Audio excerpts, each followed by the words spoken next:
Meus queridos, tinha pedido para vocês arriscarem alguma coisa do Enem.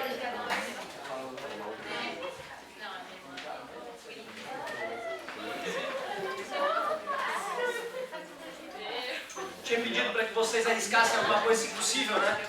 Para que faça sentido. Para que faça sentido corrigir a lista do Enem. E aí, claro, estamos fazendo de um jeito que eu te peço para ler um pouco antes, para pensar na solução antes de eu corrigir, que não é a mesma coisa que tu tentar fazer a questão um pouco mais longamente. A colega tinha perguntado se dava de fazer algumas questões da lista 8, sempre dá. O aluno ele sempre vai ter toda a liberdade de pedir a questão que ele quiser, mesmo que não seja de lista nenhuma. Eu estou sendo pago para isso. O máximo que pode acontecer é eu pegar uma questão, ver que é encrenca, que pode destruir a aula se for, né, começar a corrigir no começo da aula, e eu me esquivar e falando, vamos fazer um estudo orientado. É o máximo que vai acontecer. Então vocês fiquem sempre à vontade, eu fico muito feliz, porque quando o aluno vem como ator da dúvida, aí ele vai aprender, cara, não tem jeito. Então ganhou estrelinha já. Página 10, lista 8, questão 76. Se a gente não discutiu a matéria, a gente faz uma introduçãozinha. Um motor de Carnot, cujo reservatório a baixa temperatura está a 7 graus Celsius, apresenta um rendimento de 30%. A variação de temperatura em Kelvin da fonte quente, a fim de aumentar o seu rendimento para 50%, será de... Ótima questão. Em termodinâmica nós vimos, né, que a máquina ideal, a máquina térmica ideal, teria que obedecer o ciclo chamado ciclo de Carnot, e o seu rendimento dependeria apenas da temperatura da fonte fria e da temperatura da fonte quente em Kelvin. Ele me disse que essa máquina de Carnot tem rendimento de 30%, 30 sobre 100, que é 0,3. Quando a fonte fria está a 7 graus, 7 mais 2, 7, 3, 280 Kelvin.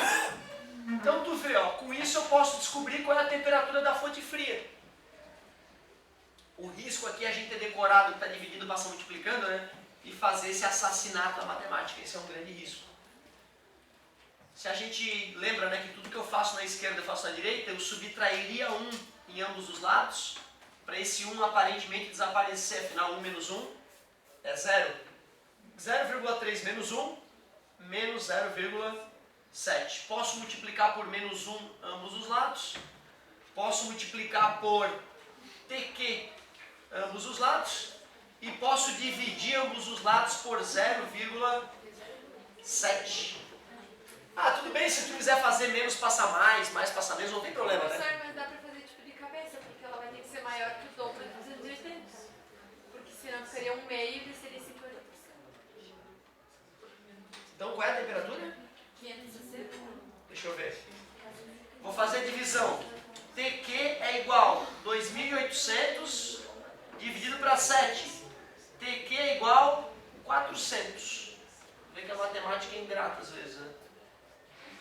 400 Kelvin. Achamos a temperatura da fonte quente. Mas o que importa é a participação. Isso que me deixa orgulhoso. Só que ele disse que ele quer que aumente para quanto o rendimento? Então o meu N não, né? Meu Ni, vai ficar 0,5, 50%. 1 menos, agora sim, né? Teu raciocínio funcional, eu acho. TF sobre 400. Então eu concordo que para isso aqui ficar 0,5, isso aqui também tem que ser 0,5. E aí então aqui tem que ser 200. Certo? Show de bola.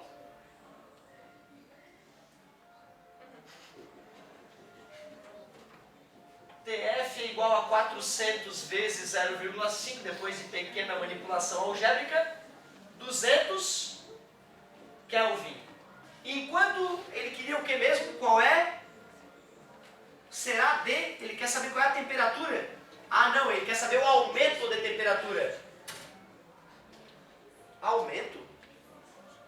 A variação de temperatura em Kelvin da fonte quente a fim de aumentar o seu rendimento para 50%.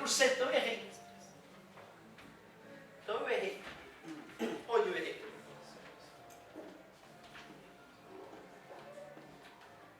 Onde está meu erro? Isso aqui está tudo bem, isso aqui eu calculei certinho, temperatura da fonte quente, eu calculei, né? Mas ele perguntou qual seria o aumento da temperatura da fonte quente para o rendimento ser... Olha o que o retardado fez na tua frente, ó. 50%, ah, que legal. Mas como eu não li a pergunta com atenção, eu coloquei temperatura da fonte quente como... que era o cálculo anterior, né? Mas ele perguntou o... Ah, então é um absurdo. Isso aqui era para ser TQ e a temperatura da fonte fria que se manteve, né? Que era... Ó.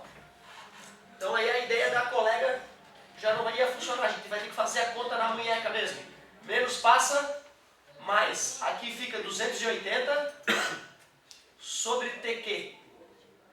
E mais passou menos, passa multiplicando 0,5 vezes TQ. 0,5 vezes TQ é igual a 280. Concordam comigo? 280 dividido por 0,5 é igual a TQ. Então a nova temperatura da fonte quente, agora sim, 560 Kelvin. Agora vai dar para responder, né? A temperatura da fonte quente originalmente era 400, para o rendimento ser 0,3, 30%. A nova temperatura da fonte quente tem que ser 560, para que o rendimento seja 50%. E ele queria saber a variação. Variação é o final menos o inicial. Então a variação de temperatura de 160 Kelvin, que é a letra C. Detalhe, eu fiz essa questão esses dias. E acertei em primeiro, não teve esse rolinho que deu agora. Pra tu ver, né? O cara faz com menos atenção. Creu. 79. É equivalente a não estudar. O professor fazer questão sem atenção é o equivalente a não estudar e fazer o vestibular. Não tem outro resultado. A colega tinha mais dúvidas importantes aqui, ó, que bonita. Essa questão 79, ela tem a ver com as outras questões na sequência que fala de força centrípeta. Inclusive tem uma questão da lista do Enem sobre força centrípeta que vai dar o que falar.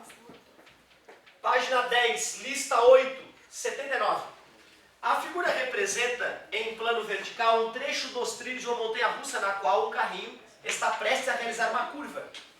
Despreze atritos, considere a massa total dos ocupantes do carrinho, 500 kg, e a máxima velocidade com que o carrinho consegue realizar a curva sem perder o contato com os trilhos, igual a 36 km por hora. O raio da curva considerada circular em metros é igual a... Lá vem a montanha-russa, o carrinho estava aqui, ó. Chegando nessa região, ele quer saber o raio dessa curva, sendo que esse carrinho que tem massa de 500 kg consegue fazer com velocidade máxima de 36 km por hora, sem saltar. Se a velocidade dele for maior que isso, ele salta. E aí as criancinhas morrem. Né? Então, qual é o raio da curva que o engenheiro deve calcular para as criancinhas não morrerem?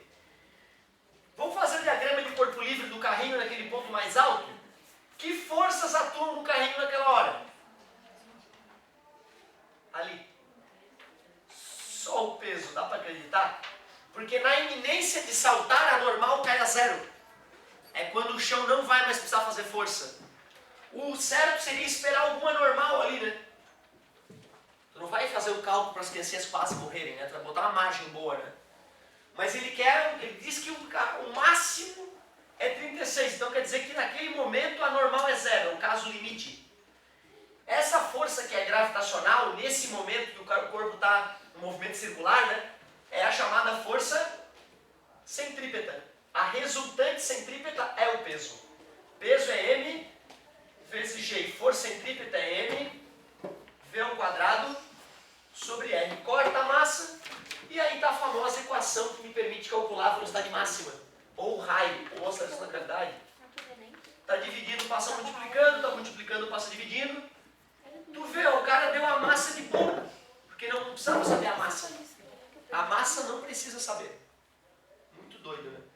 A velocidade eu vou dividir por 3,6 para passar para metro por segundo. Vai dar os famosos 10 metros por segundo. 10 ao quadrado dividido por 10, gravidade 10, corta esse com esse. A curva tem que ter 10 metros. Qualquer coisa a menos o carrinho salta. qualquer coisa a mais gera força normal na hora de fazer a curva, o que dá segurança ao brinquedo. 10 metros, letra E. Questões que o cara está fazendo loop, o cara está fazendo uma curva, a gente tem que conseguir reconhecer quais forças atuam no cara e lembrar que a resultante dessas forças é chamada centrípeta. É isso que é o importante. Essa fórmula aqui, tem gente que gosta de decorar essa fórmula para o vestibular. Ó. V é igual a raiz de RG. Que é a pergunta mais famosa no vestibular é qual é a velocidade mínima para fazer o loop. Aí o cara que decora aquela fórmula, ele mata a questão mesmo sem saber muita física. Então, não sei se é o melhor, né, mas eu gosto de comentar pelo menos esses detalhezinhos. Depois tu arrisca 80, arrisca 81, que a gente volta a fazer elas, tá? Muito obrigado pela pedida, isso é muito importante para mim. Alguém quer fazer mais alguma pedida antes de a gente voltar para a nossa querida lista do Enem? Fiquem à vontade, vocês são os donos da aula. Né? Então vamos.